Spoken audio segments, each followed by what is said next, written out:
وصفتنا النهاردة هعمل معاكم عصاج اللحمة المفروم. للبنات اللي مش انا كل ما بعمل فيديو ببقى عملت اللحمة المفرومة لوحدها، يعني ما بطلعهاش في الفيديو. فانا هعملها النهاردة بقى منفصلة عن كل الوصفات اللي انا بعملها، هعملها لوحدها بطريقة مفصلة. يعني عندي هنا نص كيلو لحمة مفرومة، عندي بصلاية متقطعة مكعبات، بصلاية وسط، عندي 3 فصوص توم متقطعين شرايح او مهروسين، عندي طماطمايه متقطعه مكعبات. ولو انتي عايزه تحطي فلفل، انا مش بحط فلفل عليها، لو عايزه تحطي فلفل حار اللي هو الاخضر او فلفل رومي براحتك.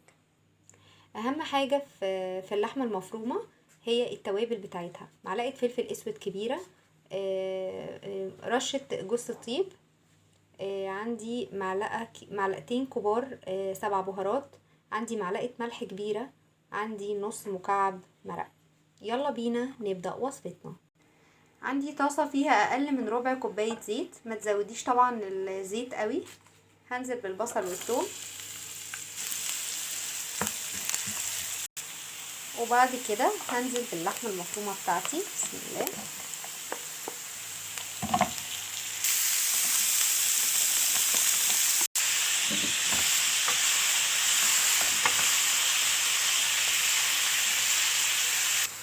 وكده بعد ما شوحنا اللحمة في البصل وبقى لونها رمادي، بعد كده هخلي اللحمة بتاعتي كده على جنب، وانزل بالطماطم هنا على جنب وارجعها على النار. بس انا عملت كده علشان البخار بس. اوكي. وبعد ما الطماطم بتاعتي تبدأ ان هي تدبل، هبدأ ان انا برضو اقلبها على اللحمة والبصل.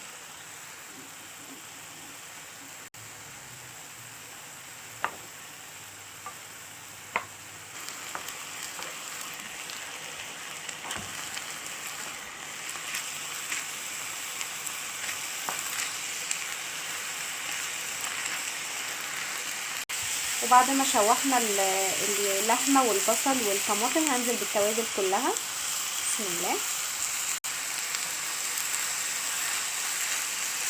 وبكده تكون خلصت وصفتنا، انا كده قفلت عليها خلاص. عايزه اقول لكم ان دي اجمل طريقه لعمل اللحمه المفرومه. التوابل بتاعتها هتطلع معاكي مظبوطه جدا لو مشيتي بنفس الخطوات، وهتميزك على سفرتك. ايوه، اللحمه المفرومه هي اللي بتبين طعم جمال الحاجه. سواء بقى هتعملي، تبقى دي دايما الوصفه بتاعتك في اللحمه المفرومه. ما تحاوليش تزودي وتحطي اضافات في كل وصفه، تبقى هي دي التوابل بتاعتك اللي هتمشي بيها في اللحمه المفرومه دايما.